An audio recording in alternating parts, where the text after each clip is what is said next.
This episode is brought to you by Kia's first 3-row all-electric SUV, the Kia EV9, with available all-wheel drive and seating for up to 7 adults, with a 0 to 60 speed that thrills you 1 minute and available reclining lounge seats that unwind you the next. Visit kia.com/EV9 to learn more. Ask your Kia dealer for availability. No system, no matter how advanced, can compensate for all driver error and or driving conditions. Always drive safely. Welcome to the Human Capital Innovations Podcast, your go-to source for personal, professional, and organizational growth and development. We hope you tune in often for all things people management, organizational development and change, organizational leadership, and social impact related. Maximize your personal and organizational potential with Human Capital Innovations Podcast.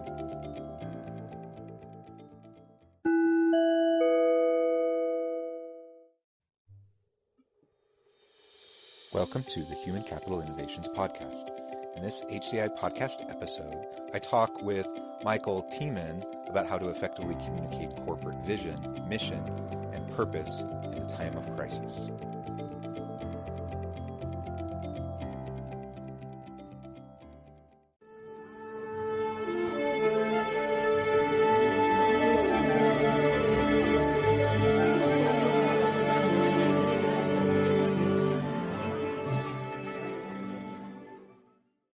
Michael Thie, welcome to the Human Capital Innovations Podcast.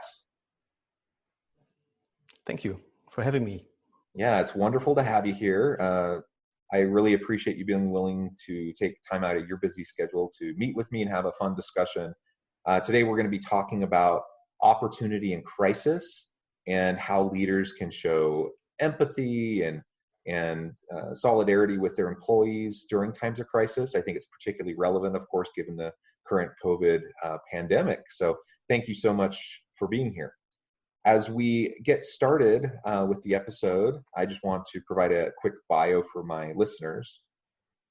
Dr. Michael Thie has been helping companies to successfully and sustainably position themselves through innovation and people-focused business models for over 30 years. He offers his Europe-wide activities as an interim manager, consultant, coach, keynote speaker, and project manager under the Strategy Lab brand around innovation, corporate strategy, business models, processing, and financing.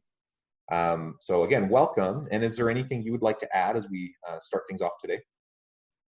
I think that summarizes quite briefly, because I'm looking back on 30 years of experience. Starting, I don't want to bore you with my CV, but I started more or less in the banking financial industry. In the last 10 years, I'm more in coaching, interim management, and consulting.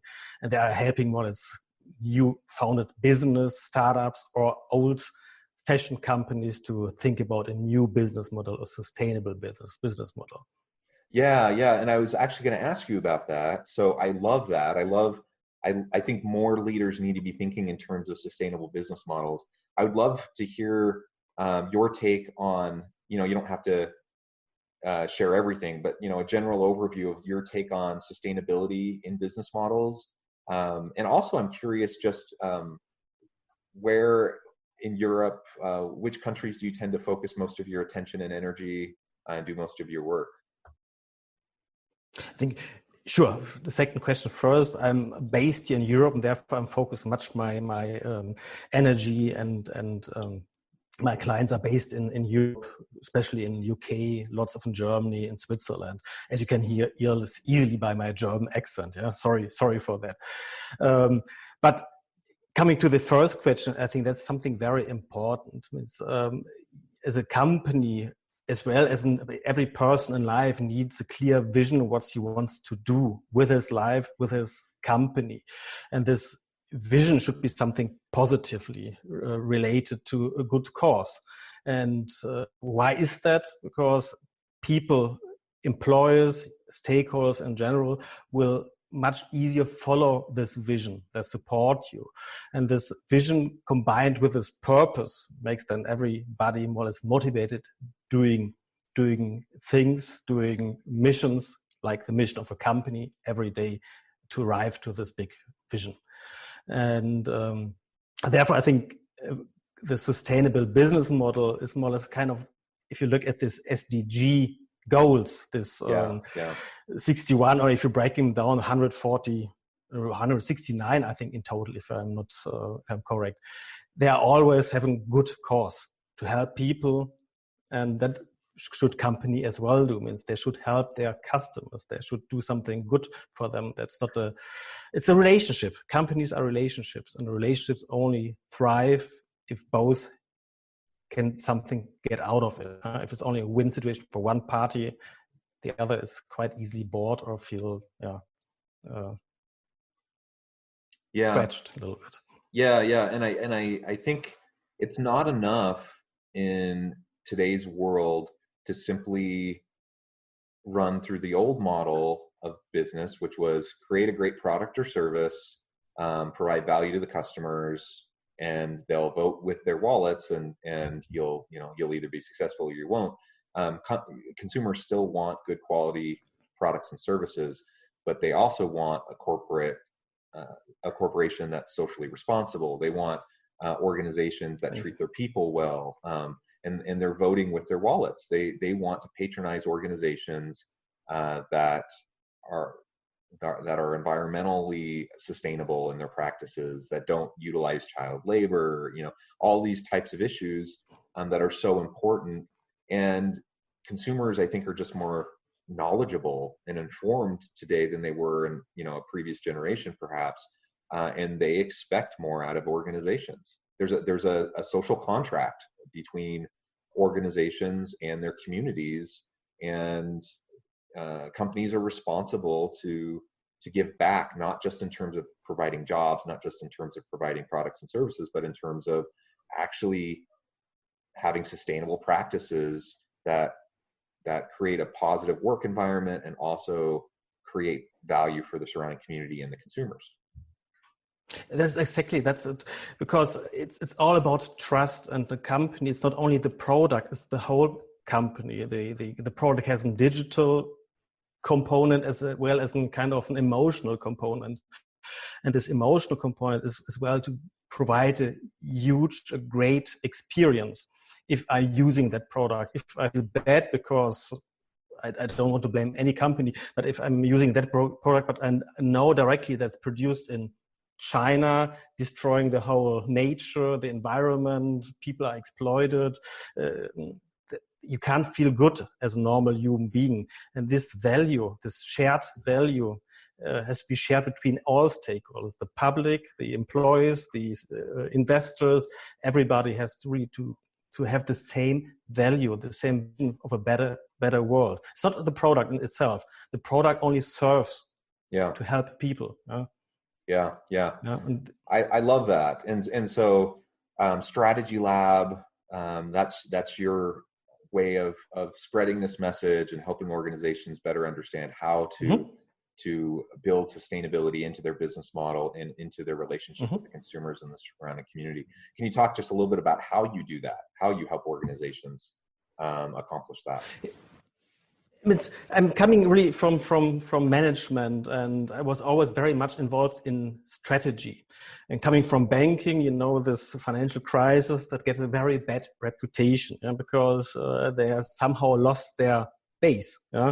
It was more interesting as well, especially for investment banks, to create quick money, but that didn't serve in the end lots of private or corporate clients, and there are things get a little bit off the line. They are awkward, and what I'm doing in the last 10 years is really to help people to understand, the companies to understand what is the sustainable strategy that they can still live in 5 and 10 years. Coming really from banking, I know Bill Gates said quite easily, you don't need banks, but you need banking products. That's for sure. And that's exactly what happens with most banks. You have everything as a service, and the next step then we have a banking as a platform. Then you just take the best services on one platform, and then you do it globally. But that is still, it's not a purpose-driven model. The purpose behind banking is to serve. People want to live, therefore they need credit for house. Or they want to be mobile to meet friends. They need a car or a train or whatever. the service of bank is doing that. The same as insurance. People want insurance they need safety. That's all. It's an emotion of safety that the insurance company is providing that by a product. But it's more about that.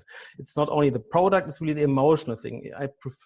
People prefer an insurance company who do good cause, not only because they are contributing on a aid concert some cash.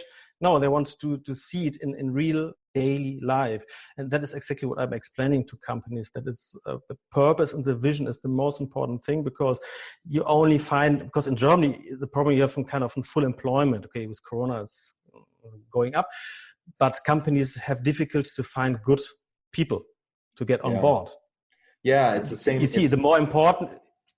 Yeah, it's the same in the US. I mean, obviously now with the pandemic, that's different. But prior to the pandemic hitting, we had record low unemployment rates.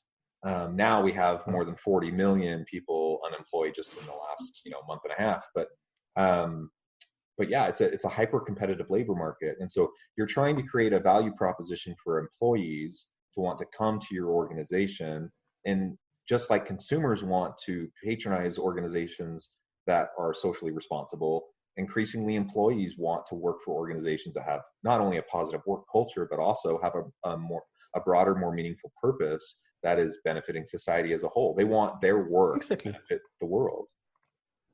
Yeah, first of all, they want to acknowledge it's not all salary. They want to be acknowledged. They want to participate in success.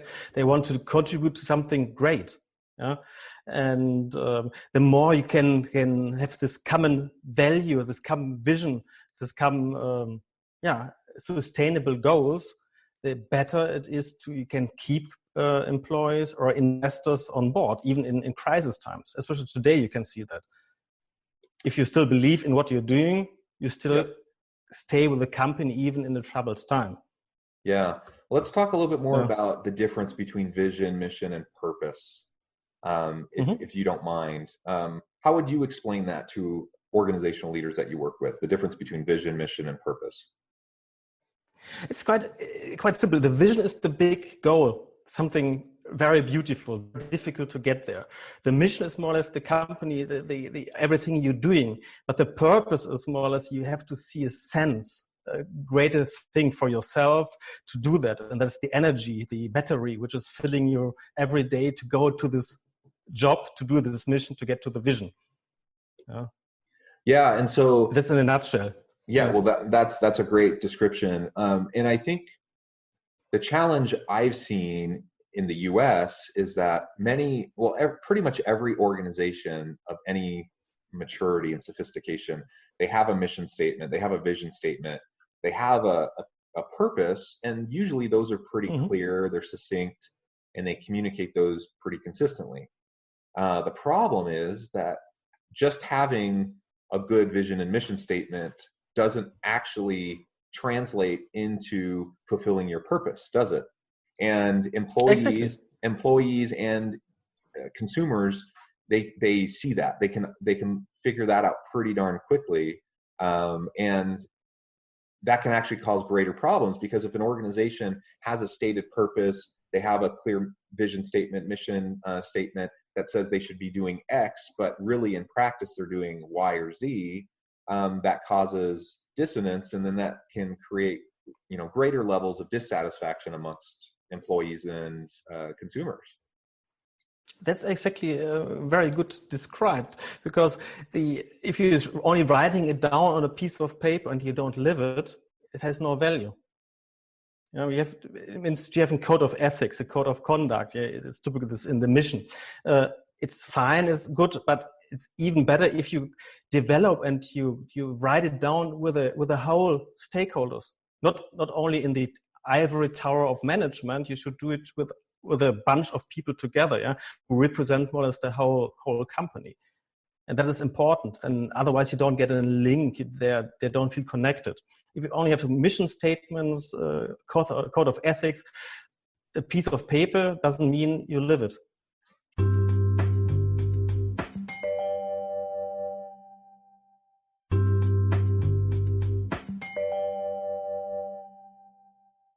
Yeah, so what you're saying is you need to create buy-in by including all stakeholders, to giving them the chance to provide input into the creation of the vision, mission, and purpose of the organization, as well as the implementation Exactly.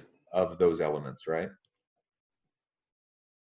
Exactly. And you can as well, this OKR, this objective key result thing, that helps as well, because if you have clear objectives which are streamlined and in line, in sync to the vision, then you can break it down to the strategy, and you even can break it down to tasks. And if everybody knows in the company who's working on what, don't do too much objectives and key results, then it's easy to understand for everybody.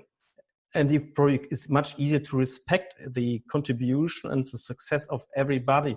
Or even you can find out people who don't contribute at all. And so you have to do as well this early fails, as well for those people who can't contribute because they are not interested, they are not in sync to the vision.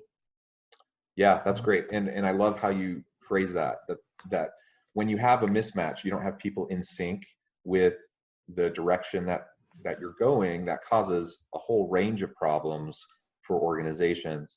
So let's talk a little bit about how you effectively can communicate the vision, the mission, the purpose to the employees to help create that alignment. What do you think about that? First, what I try to say is, if you come up with this vision, you should involve already people who are close in your team. And mostly, the more diverse this team is, you create and write down this vision or come to your vision, the better. And then every time you're employing people, make sure that they are in sync. You can do it, for example, I recommend to lots of companies at the moment to every applicant should send in a video. Why? Because first of all, lots of applicants, they only try, if they only want to try to see if they're lucky or not, they wouldn't do this pain to create a video.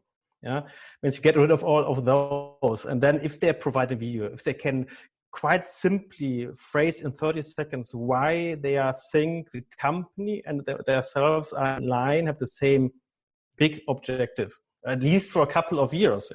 What is the common path they want to go? If they can't do it in 30 seconds, then it's always difficult.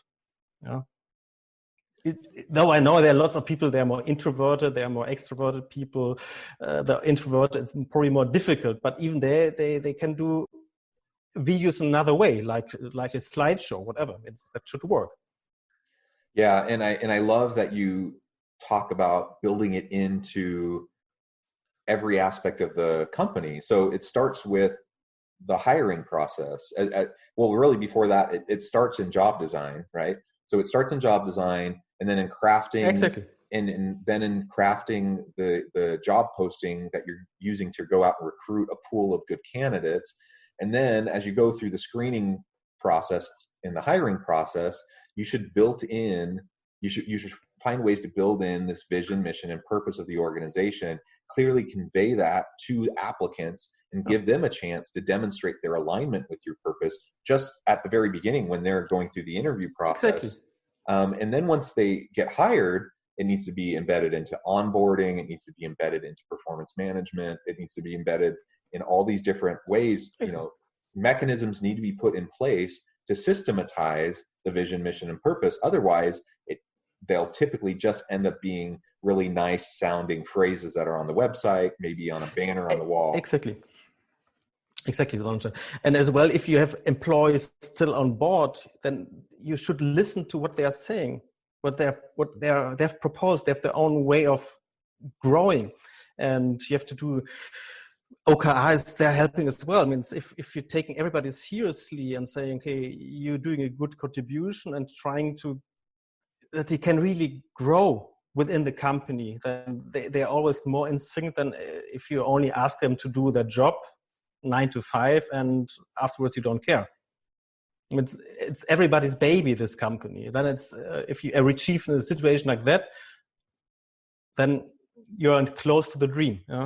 Of and as you said that, I was thinking, this idea of shared ownership of corporations, and there's a real tradition and history of cooperatives and other organizations, and not saying that all companies need to be that way, but you can still create you don't have to like literally have shared ownership of the company, but you need to create a culture and an environment where people feel bought in and they feel like what they do matters for the company to help the company fulfill its purpose. They feel ownership, right? Exactly, because it's their own purpose as well. They want to grow, they want to have success. Success is not only money, it's not only the share prices as well. They have a little idea, a little project, and they're growing with this project within this company. And the more you talk, the better you have a feedback culture, the better. But I know on the other hand side, you have lots of production processes. But if you have a production process that sounds always like automation, means you can do it by a robot, means, and then the question comes up anyway, is that a thing you being wants to do it in the long term? Yeah. Well, in our final few minutes, let's talk a little bit more about crisis, managing in crisis. We're in the midst of a global pandemic. COVID-19 rages, and it's shut down economies. Everything's different. And once we come out of this, we're likely not going back to the way things were. We're kind of shifting into the future with this new normal. What can companies do in relation to their vision, mission, and purpose, and communicating effectively and compassionately with their employees to manage through this crisis? I think a crisis in itself has always, I know it sounds like typical saying, in crisis lie chances. I know that. But if you look at this crisis, means even, I mentioned this name, Bill Gates already warned a couple of years ago that a virus can develop in a way that you have a pandemic. And that therefore this crisis wasn't at any surprise. It doesn't come at any surprise. There was a kind of a trend. And then therefore what you should learn out of this crisis, that you try to analyze existing trends which can be relevant to your business. And not only to business, which can be relevant to the feelings, the wishes, the hopes, and the activities and problems of people in future. And then you can build your value proposition if you find solutions to that about this future trends, future events. And in terms of for this crisis, how you as a leader, you have to show up and say, let's use this crisis to come out of the crisis better than we have been before. And it's easier said than done. I know that, especially for companies which have been or had been in a crisis already before this crisis. They means this zero interest environment produce lots of zombie companies. Let's face it this way. And they survived. And for those companies, it's difficult to say, even as a leader, that they will come out of the crisis more strongly. I would say most of them will be out of the business. But for those companies who haven't purpose and vision, what is still not fulfilled, because the people wants to have solutions to their problems which lie there related to these visions. There is a good future, and to work on it harder than before even is then the best thing you can do in this crisis, when you are at home and have even more time, because you don't have to do this. I know it for myself, this traveling around Europe just to have a 1 hour meeting. Yeah. There as well, the sustainability, the purpose was nearly zero. Yeah. Well, I think that's great. I think it's so important for leaders to recognize during a crisis like this. I understand they're being stretched and pulled, and their attention, is pulled in a lot of different directions. They're trying to keep their companies afloat. And so it's difficult to balance that with the needs of sustainable models and treating your employees well and those sorts of things. But what we can't forget is that if we don't communicate effectively and clearly with our employees now, if we don't show our employees now that we value them, and we don't maintain our values during this crisis, that once we come out of it, employees won't forget. They won't forget when push comes to shove, what does my leader do? How do they treat me? How do they treat others? How did this organization value me? And when we get back to an environment of a hyper-competitive labor market, employees won't forget, and they will go to the companies that managed the crisis well and treated their people well. Exactly. Especially this crisis, you can't squeeze out for the wrong purpose the energy of people. Means they're emotionally stressed because the company is stressed and they know probably their income is at risk. But you have to be an example as a leader, saying, let's do the proper things. Let's cut all the costs which are serving no purpose. That's easy. Probably because you have so much things you're doing especially as a big company, which leads nowhere because you're only doing it, but they don't serve a long-term purpose for this big vision you have. And you can cut those costs quite easily and use that money you save there and go for this vision with a good cause and good purpose. And then you can really involve people who are on board to go for that, and respect and acknowledge what they're doing for that, even in these stressed times where they're psychologically more stressed out. Yeah, wonderful. Well, Michael, it has been an awesome opportunity to talk with you today. I really appreciate your expert perspective, a long 30-year career working across many countries and organizations across Europe. I appreciate your insights on vision, mission, purpose, on effectively leading organizations and managing crisis. We're about out of time, but I want to give you the last word. And if you can provide the listeners with a little bit of information on how they can get connected with you if they want to reach out. Yes, if anybody wants to reach out, the best way is to find me on LinkedIn. And because they have the most information I put anywhere on LinkedIn, it's the easiest way. Otherwise, I have my own. You see that in the background there, the Strategy Lab. If you look it up, then you come up to my webpage. And anyway, any question, I'm happy to answer for anybody who's seeing or watching this podcast. And Jonathan, it was as well a pleasure meeting you. Our first talk, and it was a really pleasure to talk to you. And having that was interesting question about purpose, vision, and mission. Wonderful. Well, thank you so much. I encourage my listeners to reach out, to look you up. I'll include links in the show notes so people can easily connect with you. I hope you stay healthy and safe. I hope you have a wonderful week, and I hope we'll be in touch again soon. You too. Okay, bye-bye. Many thanks. Bye.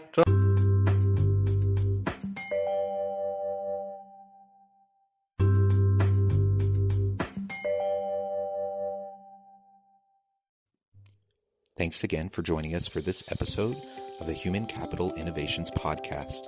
I hope you stay healthy and safe and that you have a great week.